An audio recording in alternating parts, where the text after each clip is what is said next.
Talking Public Art. with us, Louise and Laura from Francis Knight Public Art Consultancy.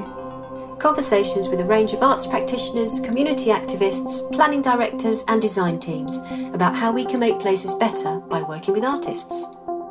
Our role as public art consultants is all about the delicate balance of client expectations to encourage new ways of seeing, developing relationships, connecting people and enabling the creative process. Today we meet Kathy Putnam. Kathy Putnam heads up the Midlands and North Planning team at RPS Group Limited, a global consultancy. As an Associate Planning Director, she has an incredible experience working in the house building industry. And for the last 9 years, she has worked at a senior level for a number of private developers, including housing associations. Catherine has dealt with a range of sites with both an immediate and strategic approach on greenfield and brownfield land. She has a strong commercial perspective and excellent understanding of the residential sector from start to finish, with the importance of creating high-quality developments. This complements her considerable knowledge in the public sector, working in a multidisciplinary environments to deliver small and large-scale mixed-use developments. From outline planning applications to urban extensions to town centre regeneration projects, she aims to deliver high-quality public realm schemes that successfully integrate public art. Valuing strong working relationships and a collaborative, pragmatic approach, she is passionate, which you will certainly hear, about placemaking and bringing joy into people's lives. Welcome, Kathy Putnam. Thank you for joining us. Thank you for asking me. We were just reminiscing earlier today about when we met you first and how we met you. And going way back, we actually worked with you on the Kent Design Awards with the lovely Matt from DHA Planning. Oh, God, yes. Commissioning artworks for the actual awards. That's going back a while. That is, bloody hell, yeah. Oh dear. Beep. But after that, in fact, what happened was Laura and I attend the Kent Construction Focus Group network meetings. Snappy title that it is. They're a good group, yeah. They're a good group. They're a really friendly group, actually.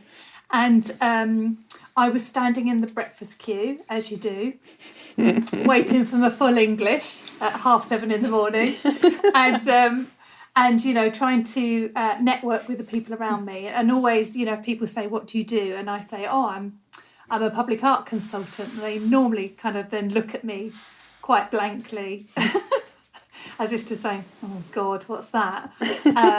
But as it happened, the chap I got talking to was Kevin Matthews from GDM Architects. Oh, Kevin, yes. Yes. And he said to me, oh, we need public art. And I was like, my goodness, that's the first time that's ever happened.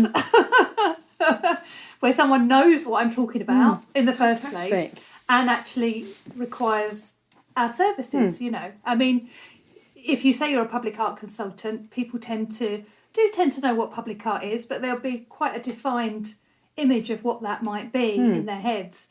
But it was a nice conversation with Kevin, and he followed up with a phone call, and then he set up a meeting with you, Kathy. And at the time, you were head of planning at Chartway Group, and required public art for Conningbrook Lakes, and which was 300 new homes, lakeside setting in Ashford, just to let the listener know and to put it into context. But it was a joint project with the it sits right next door to the country park, so it was also supporting additional facilities at the country park as well, wasn't it? Yes. And now you're an associate planning director for RPS Group based in the north, so you know a few changes there. I mean, it's just quite interesting to for you to give us a little bit of background about you and a little bit about your career, because you've been in planning, and as far as we can see, it's a fairly male-dominated sector as well, Kathy, isn't it? It's completely male-dominated, yes. Yeah, so it'd be good if you could just give us a little bit of background about how you've sort of come to be where you are now? Oh, goodness. I've had a checkered history, really. In a good way. Interesting. I mean, essentially, the first 25 years were in the public sector.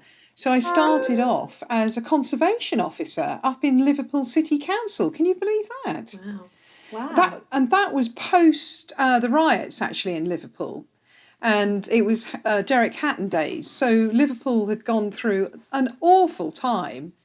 And particularly around an area called Toxteth, which you might know, which is sort of 18th century, around the Anglican Cathedral. Absolutely beautiful area, full of lovely, gorgeous listed buildings and conservation areas.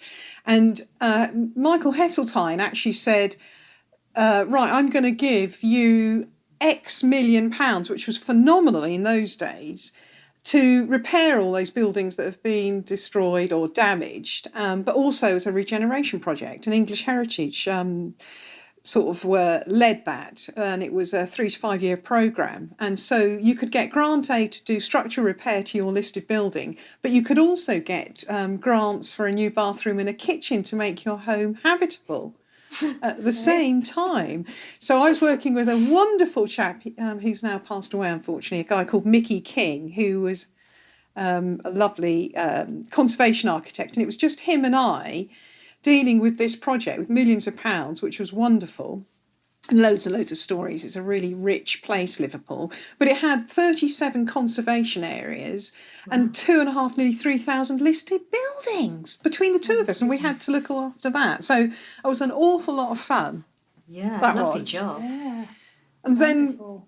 then that kind of led on to other conservation posts, where I worked for somebody called Dean Clark at the Historic Buildings Bureau at Hampshire County Council. And those were glorious days as well, because each conservation officer this was the days when there was actual proper funding to do proper repairs to listed buildings and help people do it properly.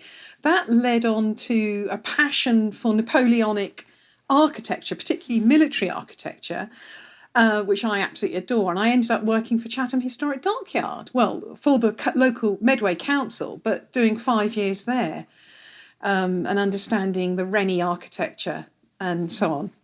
And went to the Architectural Association. So I was a really lucky girl to spend 2 years doing a postgrad diploma there. And that led into urban design. And I think that's probably when I kind of met you guys initially, through Medway Council many moons ago. And then I left the public sector, having worked at a district and county level, county level, and went into the house building world, which was a big change, to say the least. So from going from conservation and design, ending up doing what I call the raw planning, to get planning permission for housing and so on. And I did put a lot of my design qualifications, having run the urban design and conservation team at Medway Council for 6 years, on the shelf, actually. Because then, apologies. No, it's fine. And what was your first introduction to public art? I can sense, when you talk about placemaking, I can sense where that passion comes from, because I didn't know that about you, Kathy, actually. But what was your first introduction to public art? Because when we worked with you at Chartway Group, it was clear that you were a real advocate for public art. I mean, you were the champion there, and without you there, I don't know how far it would have got necessarily. So what was your first introduction to public art? Gosh, I think I've probably been aware of it most of my career, actually, going way back, because even if you were doing just a statue, I just say just a statue, or anything to do with the public realm, that was right from the onset, because some of those spaces would be very, very important if they're in a conservation area. So although I wasn't involved in any kind of commissioning, we were aware of making sure that those spaces worked well. And I think it was really at Medway when it really came to a fore, and there were actually people who wanted to do proper commissions and really think about it across the piece, really. And then then obviously having actual involvement with commissions as well, and having an opinion about it and trying to get planning permission from a public sector point of view and making it happen. And that might be just a kind of a small thing. And I think there was a project way back that you guys may have been involved in Gillingham, which was about bringing shop fronts. There were a number of empty shop fronts, lots of them on the high street, because that's even today, that's a struggling high street. And I think Dave Harris was very keen, who obviously he's Chief Planning Officer at Medway Council. Even at that stage, Dave was very keen to get something into those shop fronts, and we did a lot of temporary art. And obviously you had Hilary Halpin, and that particular champion, I don't think Hilary's with us anymore, but he's left a huge legacy behind in Chatham with a building that allows artists to work there and so on and so forth. But, getting temporary art out there and happening. Yeah. In fact, I do recall doing some exhibitions in empty shops in the high street. Now you've said that, it's just triggered a few little memories there, actually. And some of them lit up at night. I mean, we are talking a long time ago, probably 25 years ago. So I was really keen to get that happening. Yeah. So it was little things. And then projects like the shared space in Ashford, where a number of us were, through Transport 2000, as it was called then, went across to Holland. And of course, they do space so beautifully. And then you could see, actually, you could do things in those spaces where you could bring in artists. So the lighting, and there's one at the roundabout is a huge nut, which relates back to the tannery. And then there's some walling that relates back to the tannery. And then having the joy of somebody like Simeon Nelson, who is an Australian artist who I know you guys know, and he's done some incredible barriers on motorways in Australia. He brought his skills and did the flume which was linked to that public space, and it is, to actually see things actually happen, which takes an awful long time, as you well know. But boy, when it works well and it happens, it's joyful, frankly. Yeah. I mean, it kind of going back to how Conningbrook Lakes really with you and talking about that process, and the way you're talking about those shared spaces and bringing artists on board was very much part of what we were trying to do with Conningbrook Lakes, wasn't it? We, as Louise mentioned, we got to work with you when it was a planning condition, wasn't it, for Conningbrook Lakes? Yeah. So it would be good to talk through with you about how we worked with you, really, the stages of that, because as Louise mentioned, you were a real advocate for us. You were a champion, and you kind of facilitated us coming on board, really, and working with the team to bring those artists on board. Without that planning condition, that wouldn't have happened, would it? I don't think so. And I think when you buy a site and you're looking to buy it, somebody will do a little mini appraisal and they'll cost it up so that you know what costs you're in for. And I think for the budget, they saw that condition and thought, we'll only need £2,000. Yeah. And so there was that tiny little budget, and you can get diddly squat for that. I mean, what can you do for £2,000? No, absolutely. I mean, there's a reality here about recognising public art up with the other disciplines, frankly. It isn't an add-on. It is another discipline that needs that respect and to be embedded in the process and be part of that design team. And I think we were able to do that to some degree at Conningbrook. And obviously you met Kevin Matthews, super chap, who's an architect, a lovely chap. And we've been able to do it and embed you in that process as we have with other projects. And I think it was an education for people. We were having to educate people. What did it mean by public art? It was a very complex condition for starters, because it talked about, it was quite a chunky, slightly awkwardly written one, but the essential thing was it was looking for a public art strategy, but it was also looking for something that was an installation as well, that was related back to that strategy. And actually, how do you do that? Do you think it was too, the way it was worded was complicated anyway, so it kind of didn't start on a good footing in a way. Yeah. Favourite. Yes. Yeah, I think it could have been written a lot clearer to show that what the key stages were to help people. I mean, without the three of us, I think they would have really struggled to have signed something off, particularly with the budget that was assigned against it. They would have done something, but whether it would have fitted and been as appropriate, the output that we achieved, I'm not sure. So I think for us, answering your question, it was an education process, explaining to the team what it was meant, trying to, some of them were a bit intimidated by it. They don't really understand public art. What did it mean? Securing a budget and then ensuring that all the disciplines were sitting around the table, because it wasn't just the planning and the land element, it was then the technical department and then the commercial department, more importantly, and then, trying to get it procured and insured, and then to maybe think about slightly different practices that they might have to provide some funding up front, which is, not heard of. No, you have to invoice and then follow it with money. No, not in this instance, and we might have to do it slightly differently. To get the fabricator to do what he needed to do. But I think bringing you guys on board who have got so much experience was invaluable. And I think that you were able to communicate it beautifully to the team and them actually understand it. So I think that was very helpful. Is it kind of like a dark art, do you think, then, to some people, Kathy? Yes, that's a lovely way of putting it, yes.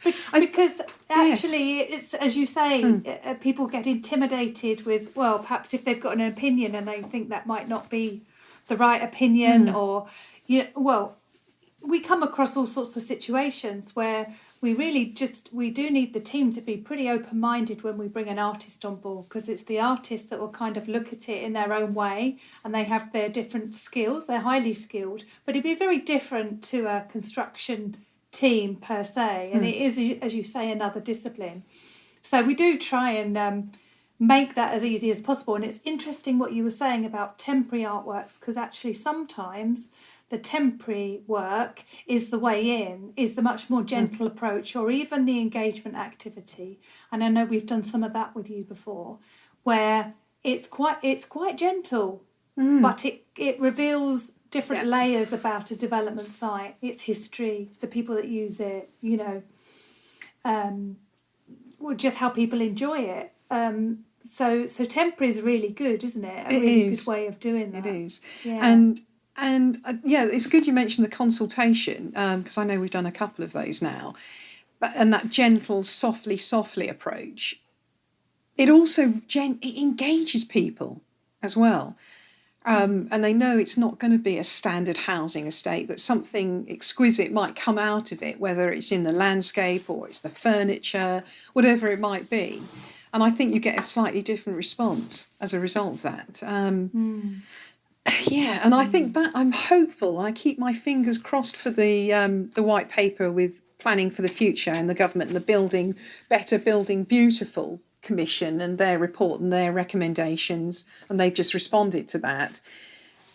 That consultation and involving the community will become far more important, and it's got, to really embed some of this stuff into the process, whether it's the landscape or the history, because that will inform whatever that output is, because otherwise you're going to end up with a big statue of a fish at Conningbrook. I know somebody at our conference, well, what's wrong with fish? Well, no, absolutely nothing, but there's more to it than, a 64-pound carp, frankly. Yes. Not to be disparaging against fishing or any of those groups, not at all, but something more appropriate and beautiful will come out of it. It's trusting the process. I think that you're exactly right. It is trust, isn't it? It's trusting that you're bringing someone on board. They're looking at a location slightly differently. And let's face it, artists can come up and say things that potentially we don't want to hear sometimes. So you kind of have to embrace that, don't you? But I also think you need that. It was the energy you need as well. You need the energy of the team to go along with you, and we've very much got that with you, Kathy, that energy that we can do this, we're going to do this, we're going to do it really well, and I think you need that when you're working in large teams as well, because there's every time we go to a meeting, there's always someone else at that meeting, there's someone new, and we have to start all over again. So having the constant someone who's our champion or someone with us all that way through really helps. But I think also at the time you did manage to bring on board the wider team, actually, Kathy, and it was kind of getting across the value of public art, wasn't it? Because as we've said earlier, if there were no public art conditions in place, developers won't take an interest necessarily, and yet it's so rich in narrative and helping to sell developments. Public art can really help, put a place on the map, or certainly celebrate its identity, or even help establish an identity. Because we then went on to work with you at another site, Stones Farm, which really there was not a lot going on there, but by bringing the artist on board, we teased all sorts of things out from the community, from the landscape, from its history. So it's just, it's really interesting why is it so often overlooked and actually not even considered, do you think? Oh gosh, that's such a hard question. Yeah. Sorry. So much of it is cost-led. So I suppose when you're doing that appraisal right at the very beginning, you're trying to map out exactly what your spend's going to be, because these guys are spending an awful lot of money up front at risk. I mean, it's a crazy business, really. You hope it's going to go well, but it doesn't always go well. And there are an awful lot of unknowns, and developers want certainty. They want certainty from a number of perspectives, particularly cost. Some of them, some of the more top end, the Berkeley Homes, Countryside, Crest, they recognise that there's an intrinsic value to it, and it's going to help them sell homes, and it's going to make it very distinctive. And we know a number of sites where they've achieved it, whether it happens to be, paving or an actual installation itself, or whatever it happens to be, and done it very beautifully. But they won't all do that voluntarily. They won't, and because it is about cost at the end of the day, and they've got their shareholders. They're a business like any other, and you have to make a certain amount of profit for your shareholders. It's that basic, really. I suspect, but it's kind of breaking into that, which is why that framework, that planning framework, is so important if government and local authorities are going to take it seriously. And it does look as if the government are going to lead the way a little bit through that planning white paper, if it does come off in any shape or form.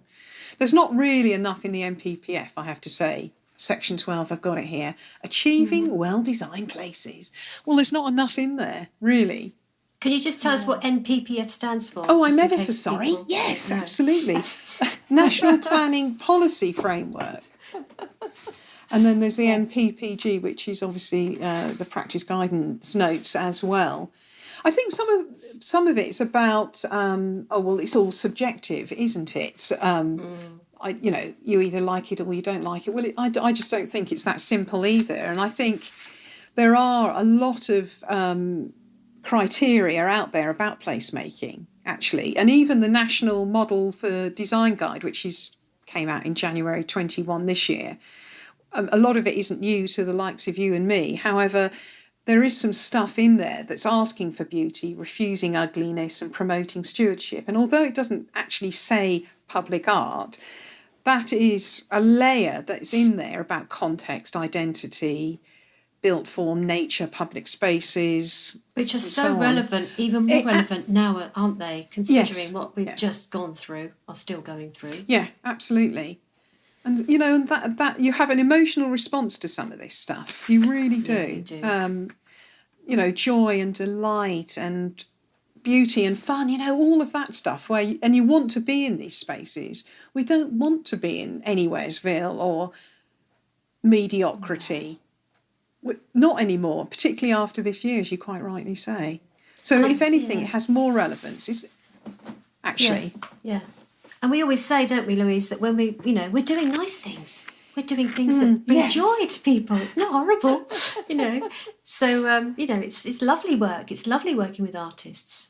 Embrace them, bring them along. I think the issue is it's just a slight unknown, and where they will have processes in place and perhaps artists and public art don't fit into those processes. We're a bit of a square peg in a round hole, but it's trusting the process, really. And I think if that's really our role, isn't it, Laura, where we come in and support the artists so that they are able to get on with their work, but equally reassure the client that what they're going to get is something fantastic for their scheme.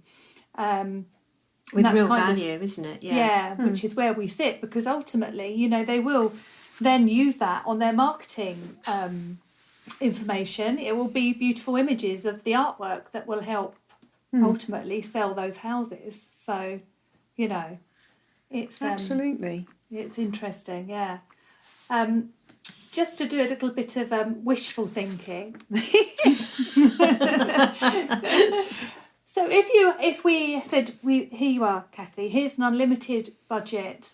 What sort of unlimited project? What sort of public realm project would you love to do but have never had the opportunity to do? Oh goodness, there's a question. Yes. I mean, you immediately think of the spaces around the London Assembly, don't you? I do. And whenever I go there, and they've got this fantastic public realm with artwork intertwined with paving and water and lighting, and the complexity that's gone into that. I mean, I've done Dover Priory Station, which we had to water down a little bit, but we managed to get some beautiful paving. I'm trying to think of her name, Jacqueline Poncelet. Thank you, Jacqueline. We managed to get half of her work embedded into it, and that was she designed the paving, absolutely beautiful there. But to get all of it, to actually get a complete commission in, would be just absolutely wonderful. I don't know if you know the Peace Hall in Bradford, which actually there's an image of it in Living with Beauty report. It's a huge space. It's the most wonderful building as well. I'm dying to go and have a look at it when we're able to go there. The scale of that. I don't know if they did bring in public art, but it looks like they may have done in a very kind of gentle way, so it didn't compete with the building. And it's the completeness, being able to pull off all of it, not just a part of it. Is that because of budget constraints that happened? Or? Yes, okay. Yeah, I think so. Yeah, where your money suddenly, you get value engineered and you lose a big chunk of it. Or why does that happen? It happens an awful lot. Or the length of the project, you lose some of the money halfway through, because these things mustn't be underestimated. It takes time. There is a big lead-in with it. There's a lead-in for the design process. There's a lead-in for the implementation as well. And all sorts of things can happen in that time period that can damage whatever happens at the end, and it just takes an inordinate amount of time for it to even happen or happen in its completeness. At Conningbrook, hopefully we'll get all of Julie's work in place, which would be absolutely marvellous. Thinking back to that, the artists were appointed back in 2017, and even prior to that, the public art delivery plan or public art strategy for the site was done prior to that. So, and we're now in 2021. Okay, we've had a bit of a hiatus for a year. It's been a strange year because of a pandemic. But that time, that leading. All of that time, and even keeping everybody on board as part of that process, that takes some doing, doesn't it? To keep that energy going and to keep everybody informed, to keep the artist on board, and then to eventually make the work and install the work. I mean, I think if you knew that at the beginning, it's people kind of have to understand that you're in it for the long haul. Yeah, it's energy. That's an interesting word, energy. You need a lot of energy. You need your resilience as well to do it. And I'm just thinking about your Chatham project. A couple of years in, then you're sitting opposite a table and there's nobody there that was sitting there 2 or 3 years prior to that. And you have to almost start explaining it all over again. That takes resilience.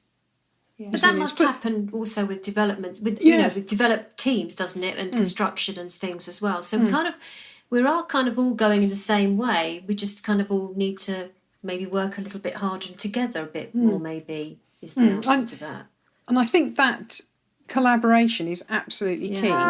So I think at Stones, it was lovely, you guys meeting up with the landscape architect in that instance, Lloyd Bohr, Stuart, the lovely Stuart at Lloyd Bohr, and having that kind of collaboration as well, and those design ideas bouncing off each other, because you end up with something even better. Yeah. So in fact, that almost became the ideal way to start a project. So Stones Farm was, just so the listener knows, it was in fact, how many homes was it? Not just under 700. 700 homes on the outskirts of Sittingbourne, wasn't it? Yeah. And quite a contentious site, actually. But you brought us in as part of the team really early doors with ecology, landscape architect. So we kind of all sat around the table together at the very beginning. So where there were opportunities, we could pick up on them, couldn't we? Yeah. We could say, and there wasn't a planning requirement either.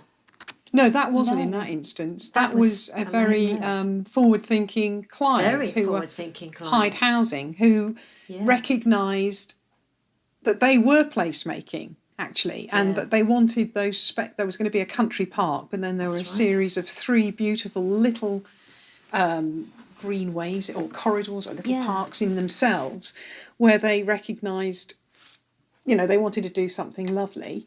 That community would feel ownership for it, and that was very much about people feeling an ownership for their place, and as such, looking after it, because there was going to be quite a high affordable homes ratio there, and that's very important for them, actually. And I do remember one of the meetings that we had with the artist that we appointed was Nicole Mollett, was our lead artist, worked alongside us.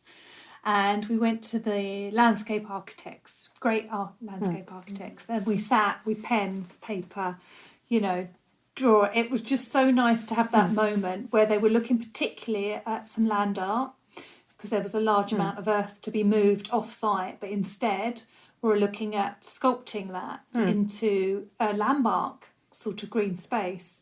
And it was lovely to see how the artists and the architects did that to and fro with this playful drawings, and then eventually sort of presented a final design to the client. That was particularly nice about that project, I'd say. And that would have saved the developer money as well, because it costs an inordinate amount of money to get spoil off. You've got to pay for it. You've got to pay to take it off-site. You've got to pay to put it somewhere. So that's a real bonus. We could keep it on site and do something really lovely, which would, hopefully be something. It'd be an area for play. Actually, Win-win. Win-win. If you can achieve that, it's even better, isn't it? Yeah. It was a great community as well. I remember going to the WI. That was really good, actually. Amazing, really interesting. And the Scouts, we did the Scouts as well, and going into the pub. Nicole was brilliant. She's just got so much. She's got energy. Wow, she's got energy, hasn't she? Just and just not scared about going anywhere. Really, she was brilliant. So that was a really that good was project. That was a good project. Yeah. So just to finish up then, Kathy, is there and we have asking this of all of our guests actually, is there a little known fact that we don't know about you that you'd like to share? There are probably lots actually, but we'll have to censor some of those. Yeah, okay. I think I don't know if you know that I'm from Northern Ireland. No, didn't know that. No.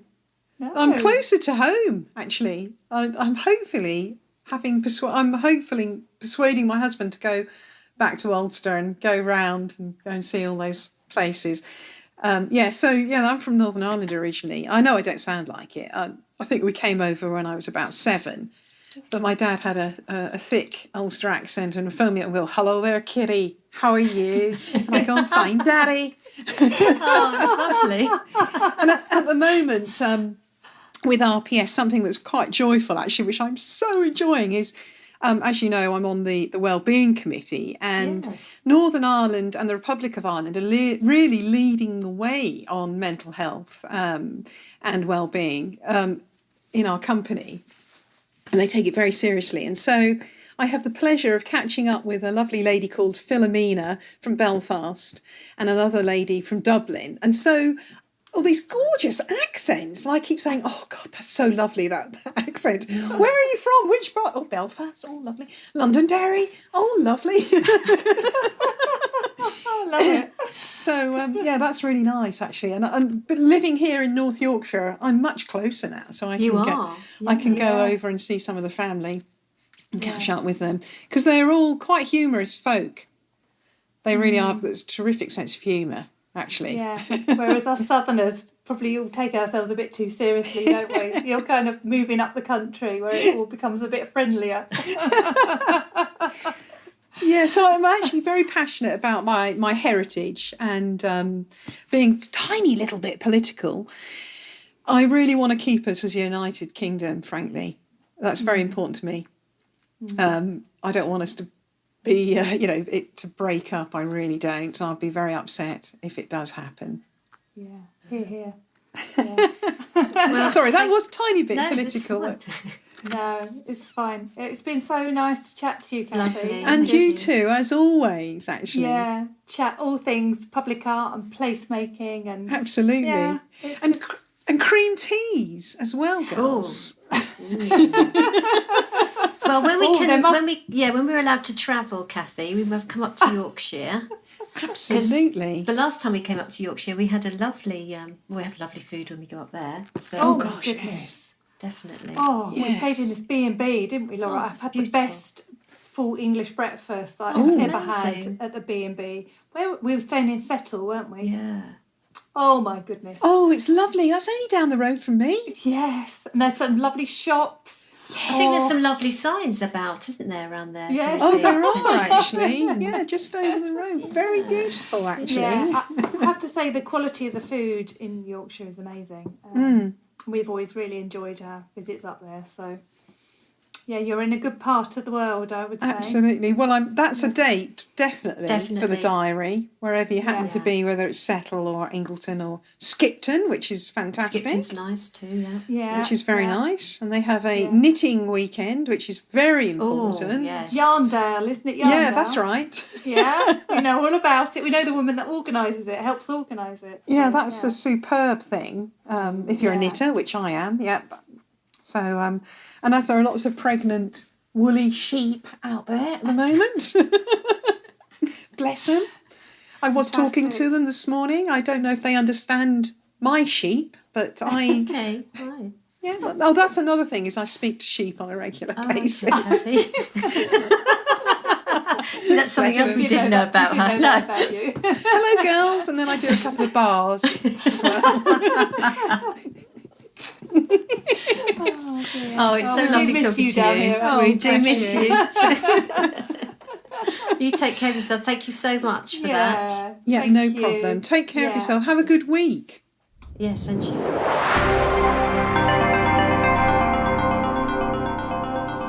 Engaged, creative, curious, courageous and valued, Frances Knight is an award-winning independent public art consultancy based in South East England with over 16 years' experience offering expert advice and management in commissioning high-quality art for the public realm. As co-founders and directors of the business, Louise Francis and Laura Knight commission professional artists from across the UK to create ambitious public realm artworks in a variety of locations. The consultancy partners closely with housing developers, design teams, social housing associations and local authorities, together with a wide range of community groups, to create brave, ambitious, thought-provoking art for public spaces. Over this series of podcasts, we will be looking at different ways that developers can engage with artists as part of a design team, and how, if it's done right, these working relationships can lead to meaningful, lasting and joyous contributions to our townscapes and landscapes. Next week we talk to artist Kathy Putnam on becoming an artist and the journey of learning, being an outsider and the value of research, how art budgets can get slashed, and working with design teams. plus being a green at heart, beekeeping, fungi, willow weaving and landscape work.